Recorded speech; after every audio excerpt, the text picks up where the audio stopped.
My name is Chris Rhinehart. I'm a creative director of video games in Madison, Wisconsin.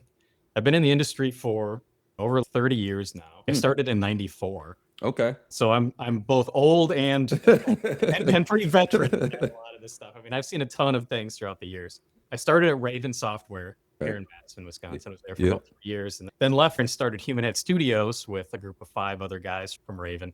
We had Human Head for about 22 years, and then Human Head shut down, and I joined ZeniMax. I joined Bethesda in a studio called Roundhouse that they started up here in Madison.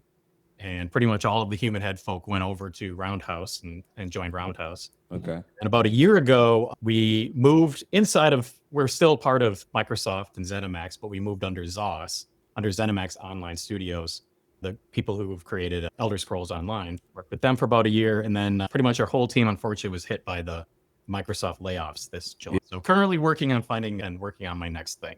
Let's tie a bow on that part, because you said you started in '94. I mean, I was born in '91, not to make you feel old. Just talk to me about that whole spectrum, that's transition from how gaming and things operated then to now. How has that whole transition been as technology has grown and all these different aspects have sort of come a part of it? Like, how was that transition for you?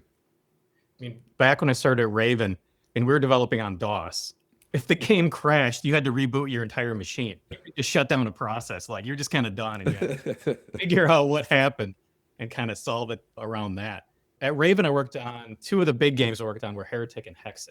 You know, they're first-person shooters based upon the Doom engine, the original Doom engine. There was a ton of learnings there and a ton of great things that came out of just being exposed to that code base and kind of growing from that.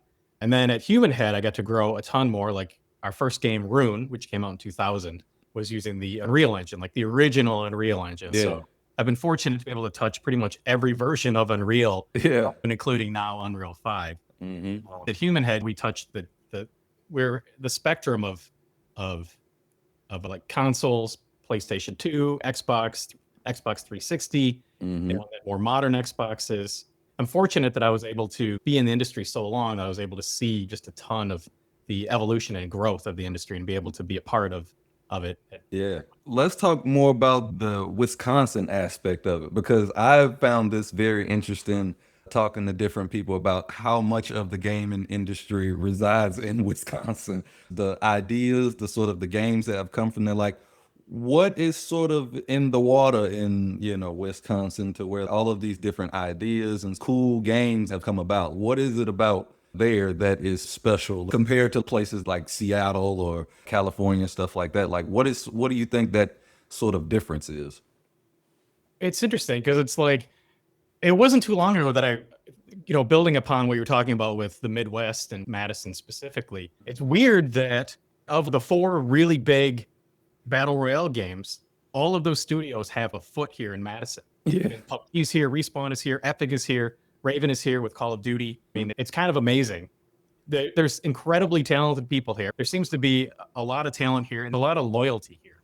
A lot of people, like, they want to move here, they want to start families, they want to, like, kind of be able to afford a house. Although Madison is getting a little crazy now, but it's just a great place to live. It's a great place to grow a family, exist. At Human Head, we hired this COO, Rob Martin, great guy. He has a house in San Francisco, and he moved to Wisconsin for a while to work with us at Human Head. He had family here, and so it kind of was this great alignment. And he made a comment that Madison just felt easier. He was walking distance from the studio. The crime rate is low, and prices are fairly low. Everything felt, and I think there's a lot of things you don't have to worry about then. You can just really focus on your deep work. You can focus on the game. You can focus on doing just kind of bring your talents out and do the best you possibly can. Yeah. And I mean, there's a sort of energy to that. I mean, ease of life and the style, I guess. Would you say there is like you said, the Midwest and sort of Madison, is there like a DNA, like a style that sort of, or a mantra that everybody follows? Is it just easy going? Does that bleed into everybody's work? What do you think about that? I think the loyalty aspect is big. The drive to do really good work, to put your heart and soul into what you're creating. You want it to be quality. You want it to be good. You want it to be good for the player. I think that is really in our DNA here in Wisconsin. I've heard the term a lot externally, Midwest nice. We're all like overly nice and overly friendly. Maybe there's something with that, with how that affects how we create games. I'm not sure, but Yeah, that's pretty cool. And so let's pivot a little bit to MDev and sort of how has that sort of grown? I mean, I know it's a younger conference, but now it's starting to grow and become the thing to go to. Like people know about it. We've talked about not a lot of people really knowing about all of these studios residing in the Midwest, but yet we have all these great games coming. We have this really nice conference. Talk to me about the development and being a part of all that. Well, first of all, I'm super happy and grateful that MDev even exists. It's one of those things where so many of the conferences are West Coast, and it's kind of expensive, not only to buy the ticket for the conference, but you have to fly out there. You maybe can't take your whole team, and so people get left out. There were older conferences like CES in Chicago. That's not really game adjacent, but not directly game specific. So it's great that there's something here in the Midwest so many people can come to. From its inception, there's other people that like too many to list. But they all get so many kudos for like driving this forward and keeping the dream alive and pushing it to make it what it is today. I mean, it's grown so much. I've gone to almost every one and be able to see how it went from a very small indie feeling into now it's like 2 days. We've had major keynotes from people throughout the industry. It's very exciting. And I think it's great how much it's grown into not only really good talks, interesting keynotes. The networking is much, much better. I mean, not that it was bad before, but there's so many more studios in town, so many more studios from Guild Software in Milwaukee and people in Chicago coming into town to network and interact with each other. I think that's great. There's a row of people being able to show off their games and demos and get feedback from people. That's grown a ton. I think that's very valuable for them. And it's super valuable just to see what local indies are creating. From, let's say, the first MDev you went to, you say you've been to just about all of them. So haven't had my opportunity to go to one yet, even though that is sort of coming up. What would you say the differences are from your first one to the last one you went to? Like, obviously, it's probably going to be a lot more grand and a lot more things going on. What do you think are some key differences that have made MDev into something special? I think it really is the growth, that there's just so many more talks. And like initially they were mostly local talks, which is outstanding. It's good for local people to be able to speak up and talk about things that they learned or share issues that they had or whatever the talk is about. But it's now a mixture of that and being able to bring in people from the West Coast or from Ireland, like Brenda Romero came to talk. It's great being able to get people to do these kind of talks. Some of those were virtual during COVID, but being able to get additional talent to come in is fantastic. Like I said, the networking, the ability to have a more casual way to interact with our peers here in town. So there's like the conference itself. The night before, there's usually like a mixer where people can get together, chat, and meet new people without the kind of stress of being actually, on the show where you're trying to get to a talk or, that kind of thing. Yeah. It's a little more laid back the night before, which is great. Very interesting. You should go to that. Yeah. I plan on trying to get to as many, especially it being my first time being able to experience it and see it. And, I'm trying to touch everything. Like I'm trying to basically make sure that I make every opportunity that I'm afforded to be able to see something, do something. I'm definitely going to try to take advantage of that for sure. You mentioned it sort of used to be like more of like an indie thing, but now it's sort of a little bit more grand, a little bit more expansive. Do you mean that by like there's just more games or bigger games, or do you mean everything's grand, like more people, more things to see, more keynotes? Is it just more grand in that aspect? Yeah, it's more grand in that aspect.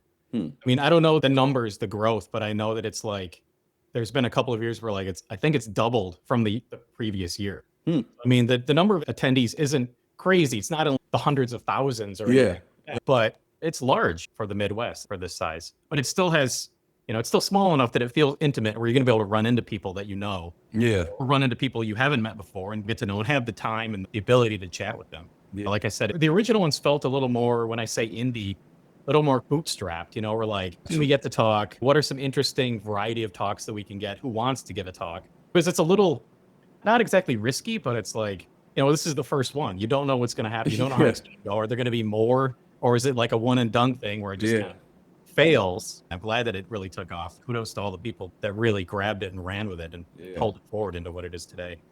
So just talk about what it actually means for the Midwest. What would you say to somebody that's watching that's never been to MDev? I would say it's worth it. If you're in the industry, if you're a developer, I think it's worth it for the talks.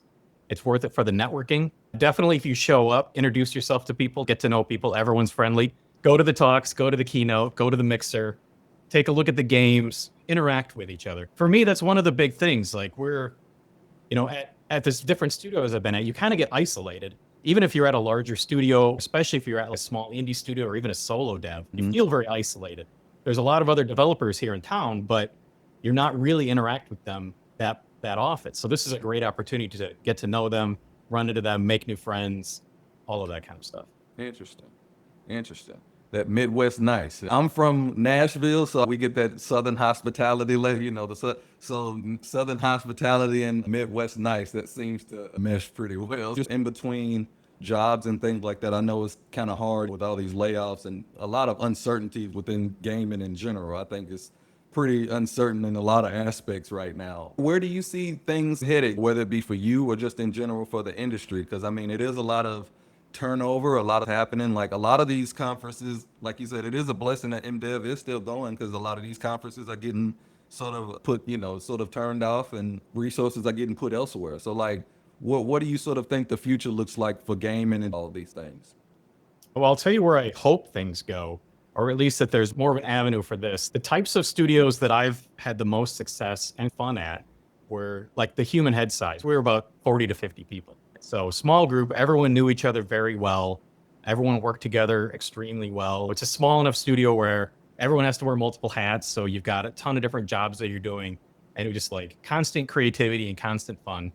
The appetite from publishers and so forth for these types of games seem to have gone down, especially over the last few years with a lot of service games, a lot of hundreds of millions of dollar games, some that have done well, some that have failed spectacularly. Yeah. I suspect that publishers are going to be less reluctant to fund those huge giant games. They'll have probably smaller number of those that will be their evergreen titles to make money each year, grow. Call of Duty is a really good example of that. They've been doing that for a long time. What I'm hoping is that there's more space for those sized games to, get out there, find an audience, succeed, even if they're not like a massive, insane blockbuster, good enough to get a return for the developer, get a good return for the publisher, the funder, like that kind of thing. I think I would love to see more games like that, because those kind of games can be a little more risky and interesting with what they do. Indie games can do risky, weird, crazy, innovative, awesome things. But I think there's space between the two for a larger, more expansive experience, but not necessarily a super giant AAA.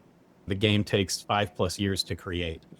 And with technology attached to that, like you said, seeing it from the PlayStation 2 to the 360, people are already starting to talk about the PlayStation 6, and I'm sure Microsoft has their own plans as far as consoles and things like that. What is it that you want to work on? I know you're in between trying to figure out what it is you're going to do next. What is it that you hope to accomplish or want to do?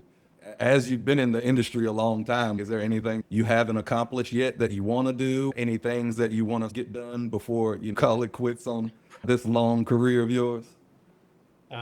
It's interesting because I've talked to multiple people about this, but the idea that I might be fortunate to get through a long-term career and have experienced every major milestone thing you can think of, like back in the DOS days, very tiny teams, then large, massive teams of hundreds of people working on, I worked on BioShock Infinite. So working on a game that's been, critically acclaimed, 94 plus Metacritic or whatever that received. Yeah. That kind of thing. Now I can say that I've experienced the layoff, so that's on my list.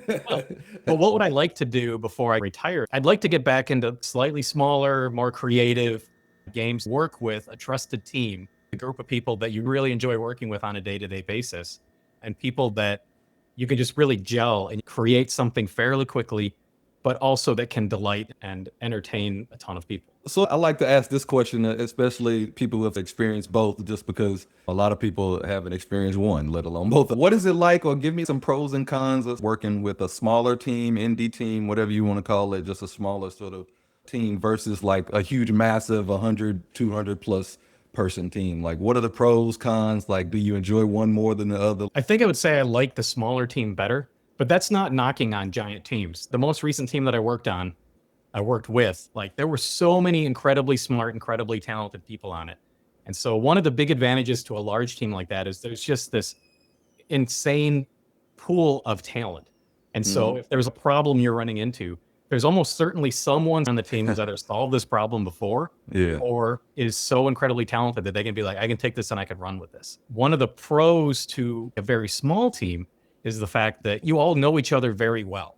Like if you've been working together for a while, you get to know people's strengths, you get to know people's weaknesses. And so there's this like, give and take as you're working with. You understand, oh, this artist is extremely good at this. He might not be as good at this other part. I can work with him on that to solve this particular problem. And really, it's kind of like just the day-to-day creative. With a smaller team, at least at Human Head, there was always like funding concerns, because we're an independent studio, getting money from a publisher or whatever. And so you're always kind of thinking about, we need to get this milestone done. We need to have it excellent. We need to get the quality up, but we need to get it done on time. And there's constraints. Oftentimes with constraints, it breeds a lot of creativity.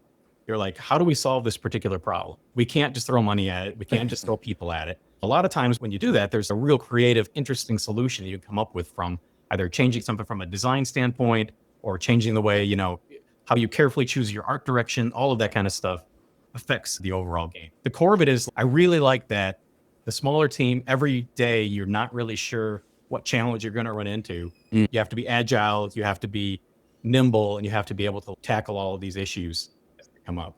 Yeah, no doubt. Unfortunately, got to experience a layoff this go around. But if you have anything working that people can take a look at, or if people can find your work or things like that, sort of give people a chance to find it, let people know where they can find you and all of that good stuff. Sure. I'm on LinkedIn. People can find me there. I don't have anything new that I'm working on right now that I'm ready to show off. I am now free and clear of Microsoft, so I am starting to think about what my next thing could be. Yeah. Starting to play around with prototypes and experimenting with different ideas, seeing what could be next. When I'm ready to show some of that stuff off, I'll definitely reach out and let you know what I'm doing. Yeah, please do that. Yeah, no doubt. Please do that.